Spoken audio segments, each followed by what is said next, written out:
આજની ધર્મકથા. પ્રણામ. ધર્મકથા અંતર્ગત આપણે એક નવો સમુદાય પૂજ્ય કર્પૂર સુરીશ્વરજી મહારાજા અંતર્ગત પૂજ્ય અમૃત સુરીશ્વરજી મહારાજાના સમુદાયના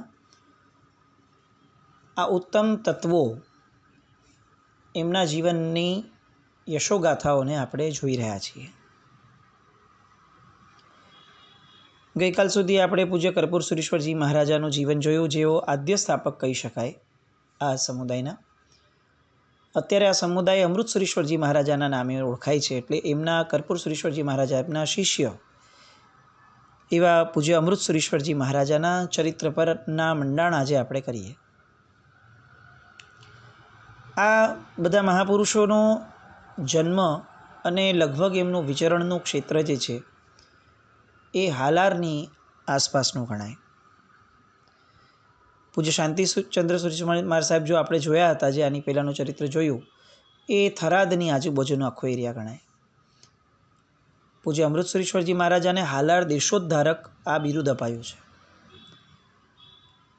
આપણે જોયું કલાપૂર્ણ સુરીશ્વરજી મહારાજાના સમુદાયના, વાગડ સમુદાયના મહાપુરુષોએ ફક્ત કચ્છ વાગડની આખાને આખા કચ્છના તમામ પ્રાંતોના ઉદ્ધારનું એક જબરદસ્ત કાર્ય સાહેબે કર્યું હતું. એ પછીથી આપણે એ પણ જોયું કે કેટલાક મહાપુરુષોએ પોતાના કેટલાક એરિયાઝ, ક્ષેત્રોને એ રીતે પોતાના વિહાર આદિથી ઉપકૃત કર્યા કે તે ક્ષેત્રોના લોકો એમને ભગવાન માનવા લાગ્યા. એટલું જ નહીં, એમની આણ ત્યાં વર્તાય. આપણે ત્યાં ક્ષેત્રના અવગ્રહો હતા, અને ક્ષેત્રોના અવગ્રહના કારણે થતું એવું કે તે ક્ષેત્રની અંદરમાં વસતા ગામો, એમને જીવનમાં કંઈ પણ તકલીફો આવે, ધર્મને લગતી આવે તો વિશેષ, બટ અધરવાઇઝ બીજી પણ કોઈ પણ તકલીફ આવે તો એ પોતાના ક્ષેત્રના જે અવગ્રહના જે અધિપતિ અથવા માલિક કહી શકાય એવા ગુરુ ભગવંત અથવા એ ગુરુ ભગવંતના શિષ્યો, એ સમુદાય એના તરફ સમર્પિત થયેલા મળે. આના કારણે ફાયદા ઘણા થતા હતા, અને એમાં એક મુખ્ય ફાયદો એ થતો હતો કે એટલીસ્ટ એક સમુદાયના ગુરુ ભગવંતો તો એમના માથે હોય. આજે પરિસ્થિતિ એવી આવીને ઊભી રહી કે લગભગ આપણે બધા જ અવગ્રહો તૂટ્યા, કારણ કે ગામડાઓ તૂટ્યા. એ ગામડાઓમાં વસ્તી જ ઓછી રહી, બધા આવીને મુખ્યતયા શહેરોમાં વસવા લાગ્યા. એટલે શહેરોમાં આવવાના કારણે હવે શહેરોમાં કોનો અવગ્રહ રહે, કારણ કે શહેરો તો હમણાં ઊભા થયા. પણ એક જે મુખ્ય નુકસાન થયું, એ નુકસાન એ થયું કે માથે હવે કોઈને કોઈ રહ્યું જ નહીં. આજની જનરેશનને પૂછો કે ભાઈ તારા માથે કોણ, તો એ બિચારા પાસે જવાબ જ નથી. કારણ કે એની આગલી જનરેશન શહેરમાં આવીને વસી, અને શહેરમાં આવીને વસવાને કારણે એના ગામમાં એના જે ગુરુ ભગવંતો હતા આગલી જનરેશનના, એમની સાથે, એમના સમુદાય સાથે એનો સંપર્ક તૂટી ગયો. ફોર એક્ઝામ્પલ, શાસન સમ્રાટ, એ આખો જે ભાવનગરનો ઘોઘાનો જે તાલુકાનો પંથકનો જે છે, એમાં સાહેબનો ઉપકાર અનન્ય. સાહેબ ઓલ ઓવર બધે જ ઉપકારી, પણ એ પંથકનીમાં અંદરમાં તો એમ જ લાગે કે અમારા ગુરુ ભગવંતા શાસન સમ્રાટ. વાગડ છે તો વાગડવાળાને આ કલાપૂર્ણ સુરીશ્વરજી મહારાજાનો સમુદાય. એવી રીતે અલગ અલગ સમુદાયો અલગ અલગ પંથકોમાં હતા. પણ હવે બધા જ આવ્યા મુંબઈમાં, બધા જ આવ્યા અમદાવાદમાં, બધા જ આવ્યા સુરતમાં, આમ મોટા મોટા સિટીઝની અંદર બધા આવ્યા. હવે ત્યાં કોણ ગુરુ ભગવંત બને? કમાવાની લાઈમાં આપણે ગુરુ તત્વ છોડ્યું. ગુરુ તત્વ છૂટવાના કારણે ધર્મ તત્વ છૂટ્યું, અને ધર્મ તત્વ કોઈ એક ગુરુ ભગવંતના આધીન ન રહેવાના કારણે દેવ તત્વને પણ આપણે બરાબર સમજી નથી શકતા. અવગ્રહની મર્યાદાઓ તૂટી, આપણને અપાર નુકસાનો થયા. આ જે આપણે વાત કરીએ છીએ હવે, એ ગુરુ ભગવંત હાલાર દેશોદ્ધારક કહેવાયા. હાલાર નામનો જે આખો પ્રાંત છે જામનગરની આજુબાજુવાળો, એ પ્રાંતની સરળ અને ભોળી પ્રજા, વ્યવહારો બહુ ઓછા, કારણ કે આંતરિક રીતે કોઈ પણ વસ્તુને સ્ટ્રેટ અવે કરવાની વાત જે છે એ આ છે, અને કોઈ વિશેષ લપ્પન છપ્પન વિનાની આ પ્રાંતની બહુધા પ્રજા. પણ આપણે જે વાત કરીએ છીએ આ વે બેક 100-150 વર્ષ પહેલાંની વાતો બધી. એટલે ત્યારે કદાચ ધર્મની એટલી સમજણ ન હતી. એવા સમયે આ ગુરુ ભગવંતો થયા અને એમણે જે આલેખ જગાડી આખા પ્રાંતમાં, એના કારણે તેઓ ઉદ્ધારક કહેવાયા. એ કેવી આલેખ જગાડી એ બધું આપણે અમૃતસુરીશ્વરજી મહારાજાના જીવન પરથી આપણે જોવાનું શરૂ કરીએ. જન્મ સાહેબનો થયો ખેડા જિલ્લાના સોજિત્રા નામના ગામની અંદરમાં. વિક્રમ સંવત 1955 આસો સુદ બીજના દિવસે સાહેબનો જન્મ થયો. પિતાનું નામ માણેકચંદભાઈ અને માતાનું નામ પરશનબેન. પૂજ્યશ્રીનો જન્મ થતાં એમનું નામ, સંસારી નામ જે છે એ અંબાલાલ પડ્યું. એમના પિતા જે છે એ ઉદેલના વતની હતા. ઉદેલમાંથી વેપાર માટે એમને ખંભાત આવવાનું થયું. ખંભાત આવ્યા અને એમના પરિચયની અંદરમાં ઘણા બધા ગુરુ ભગવંતો એમની રેન્જમાં આવવાના શરૂ થયા. કારણ કે ખંભાત એ સમયે બહુ મુખ્ય જંકશન ગણાતું. અનેક ગુરુ ભગવંતો ત્યાં નિશ્રા આપતા, ત્યાં ચાતુર્માસ વગેરે કરતા, અને વ્યવસાય માટે ગયેલા, ધર્મના સંસ્કાર લઈને ગયેલા એવા માણેકચંદભાઈને ત્યાં અનેક ગુરુ ભગવંતોના પ્રવચન આદિનો યોગ થયો, સંપર્ક થયો. એના કારણે એમને કેટલાક સૂત્રો વગેરે ભણવાનું મન પણ થયું. એમાંથી સંવત 1978ની સાલની અંદરમાં તેમણે યોગશાસ્ત્રનું અધ્યયન કર્યું. અને અધ્યયન કરતાં કરતાં એનો અર્થ એમણે લખ્યો હતો. એનું પુસ્તક પણ, એમનું રફ લખેલું એ પુસ્તક પણ આજે અવેલેબલ હતું. હવે સાહેબના જીવન પર આવીએ. એકવાર તેઓ ખાટલા પર સૂતા હતા. તૃષાના કારણે જાગ્યા. નીચે પાણી મૂક્યું હતું. એ સમયે જગ વગેરે જે લોટા ટાઈપનું બનતું હતું, એમાં ખાટલાની નીચે તે મૂક્યું હતું. રાત્રિનો સમય હતો, તરસ લાગી હતી, અંધકાર હતો, અને લોટો પડ્યો હતો. સહજ રીતે લોટો લઈ અને પાણી પીધું. પાણી પી લીધું, પણ પાણી પીતા પીતા કંઈક ખ્યાલ આવ્યો કે કંઈક અલગ છે, એટલે અટક્યા. ત્યાં સુધીમાં કેટલુંક પાણી પીવાઈ ગયું હતું. બરાબર ધ્યાનપૂર્વક, હવે ઉપયોગપૂર્વક જોયું તો ખ્યાલ આવ્યો કે અરે બાપરે, આ પાણીની અંદરમાં તો અઢળક કીડીઓ છે. હવે આ કીડીઓ એ પેટમાં ગઈ. પાણીના લોટાની અંદરમાં કીડીઓ કઈ રીતે થઈ હશે એ પ્રશ્ન, પણ એ કીડીઓ થવા પછીથી મારે પાણી પીતા પહેલાં એ જોવું જોઈતું હતું. અને ન જોવાના કારણે મારી એક ભૂલ અથવા મારા એક અનઉપયોગના કારણે કેટલા બધા જીવો મારા પેટમાં રહેસાઈ ગઈને અંદર ગયા. કેટલી બધી કીડીઓ, એના મૃત્યુનું હું નિમિત્ત બન્યો. સાહેબના મનની અંદર ઉહાપો શરૂ થયો. અંબાલાલભાઈ એ સમયે રાત્રિ તો સખત રુદનમાં ગઈ. સવારે વાત કરી, પરિવારમાં બધા ભેગા હતા એમને, અને એમને બોલતા બોલતા પણ સખત રુદન થયું, પશ્ચાતાપ થયો. અને આટલી પારાવાર હિંસા મારા કારણે થઈ એ વાત એમના માનસમાંથી નીકળી જ નહીં. અને એ જ દિવસે એમણે મનમાં સંકલ્પ પણ કરી લીધો કે આવા સંસારમાં મારે રહેવું જ નથી. સંયમ લેવાનો ભાવ કયા નિમિત્તે આવ્યો? કેટલીક કીડીઓ અજાણતા એમના પેટમાં ગઈ. સંયમ પ્રાપ્તિ માટે પણ કેવા કેવા નિમિત્તો એ કારણભૂત બની જાય છે, એ આપણે આવા ચરિત્રો નહીં સાંભળીએ ને તો આપણને ખ્યાલ જ નહીં આવે. બહુ સિમ્પલી વિચારીએ. આપણા પેટની અંદર આજની લાઈફસ્ટાઈલના કારણે કેટલા બધા હિંસાત્મક દ્રવ્યો આપણા પેટમાં ગયા. કેટલી વાર એવું બન્યું હશે કે આપણને પાછળથી ખ્યાલ આવ્યો હશે કે જીવનમાં આપણે આ જે દ્રવ્યો વાપર્યા હતા એ આવા ભયંકર હિંસાવાળા હતા. પંચેન્દ્રિય જીવોની હિંસા હતી એમાં. આવું આપણા બધાના જીવનમાં બન્યું હશે. આપણને ક્યારે એ પશ્ચાતાપની ઇન્ટેન્સિટી એટલી બધી હાઈપર થઈ કે આપણને એ સમયે આ સંસાર ભયંકર લાગ્યો અને આ સંસારમાંથી છૂટવું જ છે એવો દ્રઢ નિશ્ચય થયો. બહુ પ્રામાણિકપણે કહું, આપણે બધા પાપોથી એકચ્યુઅલી ટેવાઈ ગયા છીએ.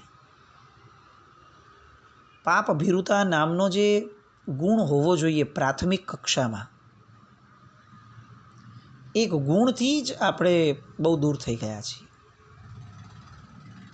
આપણા જીવનમાં કોઈ પાપ થયું હોય તો 2, 4, 3, 5 મિનિટ કદાચ એવું લાગે કે હા યાર બહુ ખોટું થયું, પણ પછી આપણે એબ્સોલ્યુટ નોર્મલ થઈ જઈએ કે હા ભાઈ હવે શું કરીએ, થઈ ગયું. કેટલાક આરાધક જીવો હશે તો કદાચ એને ભવાલોચનામાં વગેરેમાં લખશે, પણ એમનો પણ ત્યાં એક છેડો આવી જશે. એ પાપો એવા ખૂંચતા નથી, એ પાપો અંદરમાં એવી અરેરાટી ઉત્પન્ન કરતા નથી. પન્યાસ ચંદ્રશેખર વિજયજી મહારાજ સાહેબ ઘણીવાર એક શબ્દ પ્રવચનમાં બોલતા કે જૈનત્વ પામેલા વ્યક્તિ માટે કેટલાક પાપો એ સિમ્પલી નોટ ડનની કક્ષામાં હોય. સિમ્પલી નોટ ડન, આવું થઈ જ ન શકે. અને જો થયું હોય તો એનો એટલો પારાવાર પશ્ચાતાપ હોય કે એ માણસ રહી જ ન શકે. આજે આપણે રહી શકીએ છીએ, બધું જ કર્યા છતાં પણ આપણે સંસારમાં રહી શકીએ છીએ. બધું જ જોઈએ છીએ, અનેક લોકોને અનેક પાપ કરતા જોઈએ છીએ, અને તેમ છતાં પણ આપણે આપણા સ્વાર્થ પ્રમાણે દરેક વ્યક્તિની સાથે એડજસ્ટ થઈ જઈએ છીએ. અને એને આપણે એક શુગર કોટેડ નામ આપીએ છીએ કે ભાઈ પ્રેક્ટિકલ થવું પડે. પ્રેક્ટિકલ. આ અંબાલાલભાઈ પ્રેક્ટિકલ ન હતા આપણી જેવા, અને એટલે જ કદાચ તેઓ અંબાલાલભાઈમાંથી અમૃતસરેશ્વરજી મહારાજા બની શક્યા. વૈરાગ્યનું આ નિમિત્ત બન્યું. એમને દીક્ષાનો ભાવ અંદરમાં પ્રગટ્યો અને પ્રબળ થયો. વિક્રમ સંવત 1979 પૂજ્ય અમી વિજયજી મહારાજ સાહેબની સાથે વેરાવળ ગયા.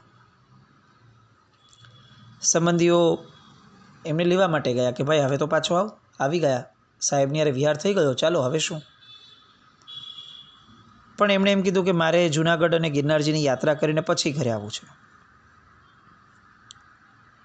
બધાએ કીધું સારું, અહીંયા સુધી ગયો છે તો બરાબર છે, સહેજે મન થઈ જાય. અને જૂનાગઢ ગિરનારની યાત્રા કરી. યાત્રા થયા પછીથી હવે ફરી પાછા ઘરના લેવા માટે ગયા કે ભાઈ હવે તો આવ, યાત્રાને કેટલાક દિવસો થઈ ગયા. અને આ અંબાલાલભાઈએ કીધું કે ના, હું ઘરે તો નહીં જાઉં. કાં તો હું આ મહારાજ સાહેબ પાસે રહીશ, અને કાં તો હું મહેસાણા પાઠશાળામાં ભણવા માટે જઈશ, પણ હું ઘરે તો નહીં જાઉં. કેવી પૂર્વભવની વૈરાગ્યની તાલાવેલી લઈને જન્મ્યા હશે. પૂર્વભવોમાં વૈરાગ્યને કેટલો સેવ્યો હશે, પાપની કેટલી જબરદસ્ત ઘૃણા ઊભી કરી હશે. જે ઘરની અંદરમાં એકવાર એક પાપ થયું છે, એ પણ આમ જોવા જઈએ તો રાત્રિનો સમય હતો, એ કંઈ અત્યારની જેમ અબન્ડન્ટ લાઇટ્સ ન હતી, ઉપયોગ વગર થયો, પણ છતાં પણ હવે એ ઘરમાં જ નથી જવું. અને ઘરવાળા લોકો બધા જ એમને સમજાવે છે, પણ એ નથી જ માનતા. જીદ પર છે કે બેમાંથી એક બોલો, યા તો મહારાજ પાસે રહું, અને તમારે જો મહારાજ પાસે મને ન રહેવા દેવો હોય તો હું મહેસાણા પાઠશાળામાં ભણવા જઈશ, પણ હું ઘરે તો નહીં જાઉં. એ સમયે મહેસાણા પાઠશાળા એ બહુ જ મોટું નામ ગણાતું. આજે પણ ગણાવવું જોઈએ, એ પણ કમનસીબ છે કે આપણને બધાને ઇંગ્લિશ મીડિયમ વગેરે કોન્વેન્ટ સ્કૂલ્સનો એટલો બધો ક્રેઝ છે કે આપણને આવા બધા નામો એની કોઈ બહુ વિસાત કે એની કંઈ બહુ મોટી હેસિયત લાગતી જ નથી. આપણી સામે કોઈ ભાઈ આવ્યા હોય અને કોઈ એમ કહે ને કે આ મહેસાણા પાઠશાળામાં ભણ્યા છે, તો આપણને આપણી જગ્યા પરથી ઊભા થવાનું મન નથી થતું. પણ આમ કોઈક બહુ મોટી કોલેજનું નામ લઈને આવે કે આ કોલેજમાં ભણ્યા છે, આપણને એમ થાય કે યાર આ બહુ એજ્યુકેટેડ માણસ છે. ફરક શિક્ષણમાં પડ્યો એમ નહીં, ફરક આપણા દૃષ્ટિકોણમાં પણ પડી ગયો. કોને કેટલું માન આપવું એમાં આપણે બહુ જ મોટી ભૂલો કરી બેઠા અને હજી બી કરીએ છીએ. અંબાલાલભાઈ મહેસાણા પાઠશાળામાં ભણવા માટે બેમાંથી એક ઓપ્શન આપ્યો એમણે, અને ઘરનાએ ઓબ્વિયસલી ગુરુ ભગવંત પાસે રહેવાવાળા ઓપ્શનને એલિમિનેટ કરી દીધો અને મહેસાણા જવા માટેની એ લોકોએ તૈયારી બતાવી કે સારું, ઘરે નથી આવવું ચાલશે, પણ અહીંયા મહાત્મા પાસે તો નહીં જ રહેવાનું, ત્યાં મહેસાણા ભણવા જવાનું. એમને તો જોઈતું જ હતું બેમાંથી કોઈ પણ જે મળે એ, પણ ઘરે નહોતું જવું. મહેસાણા પાઠશાળામાં ભણવા ગયા. એમના મોટા ભાઈ જે હતા છોટાલાલભાઈ, એમને એક એવો નિયમ હતો કે કોઈ દીક્ષા લે તો મારે એને રોકવો નહીં. પણ આ નિયમ બધાને ન હતો, એટલે એના કારણે મોટા ભાઈએ તો એનો વૈરાગ્ય જોઈ લીધો અને પછી મૌન સાધી લીધું કે હવે આને મારાથી કંઈ કહેવાશે જ નહીં, કારણ કે હમણાં એ તરત દીક્ષાની વાત કાઢશે. પણ બીજા લોકોએ તો ત્યાં જ દબાવવા પ્રયત્ન કર્યો કે ભાઈ અત્યારથી દબાવી દો તો કદાચ આગળ જઈને આપણને આ વાંધો ના આવે. મહેસાણા ભણવા માટે ગયા. સરસ મજાનું ભણતર ચાલતું હતું. ચોમાસું આવ્યું અને પૂજ્યપાદ હર્ષ વિજયજી દાદા અને પૂજ્યપાદ કર્પૂર વિજયજી મહારાજ સાહેબ મહેસાણામાં ત્યાં ચાતુર્માસ માટે સ્થિર થયા. એમના સાનિધ્યમાં 4 મહિના માટે એમણે પૌષધ કર્યા અને એમની પાસે અધ્યયન કર્યું. 4 મહિનાના એ ચારિત્ર જીવનના રસાસ્વાદને એમણે કેરી ફોરવર્ડ કર્યો. પૌષધ પારે એ પૂર્વે એમણે ગુરુ ભગવંતોને વિનંતી કરી કે સાહેબ, મને હવે આ અવિરતિ તરફ નથી ધકેલાવું, મારે ચારિત્ર લેવું છે. ચારિત્ર લેવું કઈ રીતે? ઘરનાઓ તો કંઈ રજા આપે એમ છે નહીં. ઘરનાઓએ તો શરત મૂકી હતી કે મહાત્મા પાસે તો નથી જ રોકાવાનું, અને આ શરત મુકાવાનું કારણ પણ એ જ કે ભાઈ તું મહાત્મા પાસે રોકાઈશ તો મહાત્મા જેવા થવાનું મન થશે, તું ભણ. એ ભણવા માટેનો વિશ્વાસ ઘરનાએ મૂક્યો હતો. હવે એ ભણવામાંથી એ સીધા ચારિત્રની લોંગ જમ્પ માટે તૈયાર હતા. એ તૈયાર હતા, ગુરુ ભગવંતો કઈ રીતે તૈયાર થાય? એ સમયે ડર રહેતો કે ઘરનાઓ આવીને ધમાલો કરશે, કાયદાઓ બધા વિરુદ્ધમાં છે, અને એ કંઈ લોકશાહીઓ નથી, એ રાજાશાહીઓ હતી, ઇજારાશાહીઓ હતી લોકોની, અને એના કારણે કેટલાક કાયદાઓ એવા કડક હતા કે આવી રીતે દીક્ષા અને સંન્યાસ વગેરે માટેની છૂટો એ સમયે એટલી બધી ઇઝી નહોતી કાયદાની દ્રષ્ટિએ. એટલે મહાત્માઓમાં પણ ક્યાંક એ ભય રહેતો કે ભાઈ ક્યાંક ઉલમાથી ચૂલમાં ન થાય અને શાસન પ્રભાવનાના નિમિત્ત કરતાં આ કંઈક શાસનની વિરાધના ન થઈ જાય લોકોમાં, અને એટલે મહાત્માઓ આ રીતે દીક્ષા આપવા માટે જલ્દીથી તૈયાર ન થતા. પણ આ અંબાલાલભાઈના મનમાં જે વૈરાગ્યનો અગ્નિ સળગ્યો છે, એ જાણે આખો ને આખો સંસાર સળગાવી નાખવા માટે તૈયાર છે. અંદરમાં ઊભો થયેલો આખો સંસાર, ભવિષ્યનો જે ડ્યુ દેખાય છે એવો સંસાર, બધું જ એમણે ભસ્મીભૂત કરી નાખવું છે. ફક્ત અને ફક્ત એમણે ચારિત્રને જ ઊભો રાખવો છે. શું કમાલ લાગે આપણને એક નાનકડું નિમિત્ત વૈરાગ્યનું, કે જે કદાચ આપણા જીવનની અપેક્ષાએ વિચાર કરીએ તો કેટલીય વાર આપણને આવા નિમિત્તો મળ્યા હશે. આના જેવા આ નહીં તો બીજું કંઈક, પણ આના જેવું તો કેટલીય વાર. પણ એ નિમિત્તને એલિવેટ કરતાં કરતાં કરતાં એ ક્યાં લઈ ગયા? મહેસાણા પાઠશાળા, અને ત્યાંથી 4 મહિનાના પૌષધ, અને 4 મહિનાના પૌષધ પૂરા થાય એ પૂર્વે ચારિત્રની માંગણી. નિમિત્ત શું? રાત્રિના સમયે જે પાણી પીધું એની અંદર કીડીઓ હતી. ગજબ નાક લાગે આપણને. જેને આરાધના કરવી છે ને એની માટે એક નિમિત્ત પણ કાફી છે, અને જેને નથી કરવી ને એને નિમિત્તોનો ઢગલા મળે ને તો પણ એ આપણા જેવા બધા બિસ્માર હાલતના નિસત્વશાળીના માયકાંગલા જીવો કે જેને નિમિત્તોના ઢગલાની વચ્ચે પણ કંઈ કરવું જ નથી.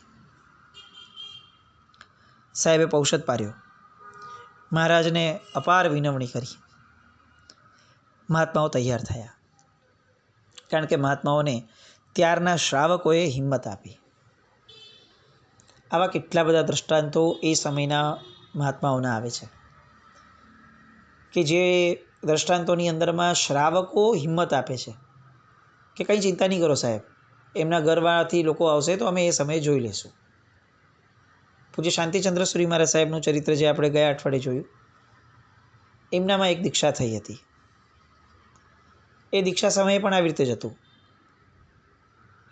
કે મહાત્મા દીક્ષા આપવા માટે પોતે તૈયાર હતા, કારણ કે આ યોગ્ય જીવ છે, પણ ભાઈ કંઈ થાય તો શું કરવાનું, ઘરના તો તોફાની છે.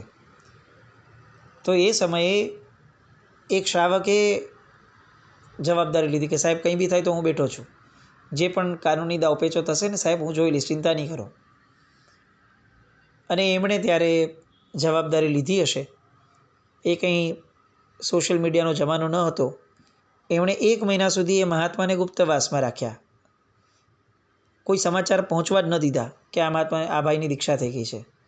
અને 1 મહિના પછીથી એમણે જાતે જ સમાચારો લીક કર્યા અને એ ગામ સુધી પહોંચાડવાની એમણે જવાબદારી લીધી કે હું પહોંચાડું ને જુઓ શું થાય છે. એમના મનમાં આ પ્લાન બહુ ક્લિયર હતો કે મહિના પછી તો બધું પૂરું થઈ જશે. અને હકીકતે એવું જ થયું કે મહિના પછી પરિવારજનોને ખબર પડી. જે લોકો સખત તોફાન કરી શકે એમ લાગતા હતા, પણ આ ભાઈની આ ભાઈનો સૂચકો અને આ ભાઈના નામ સાથે સમાચાર ગયા કે આ ભાઈએ આવી રીતે દીક્ષામાં સહાય કરી છે, એ ભાઈનો વટ હતો. પરિવારજનો શાંત થઈ ગયા હતા અને એ મહાત્માને કોઈ કરતાં કોઈ જ તકલીફ નથી આવી. અહીંયા પણ આવી જ ઘટના થઈ. ગામના શ્રાવકોએ સાહેબને હિંમત આપી કે સાહેબ કશો વાંધો નહીં આવે, આપો દીક્ષા, કંઈ થાય તો અમે બેઠા છીએ. દીક્ષા થઈ કે નહીં? દીક્ષા થઈ તો પછી સંબંધીઓ આવ્યા કે નહીં? આવ્યા તો કર્યું શું? સ્વીકારી લીધું, શાંત થઈ ગયા, ઝઘડો કર્યો, પાછા લઈ ગયા, શું થયું? આવતીકાલે જોઈએ. જીન આજ્ઞા વિરુદ્ધ કંઈ પણ બોલાયું હોય તો મિચ્છામિ દુક્કડમ. જૈનમ જયતિ શાસનમ.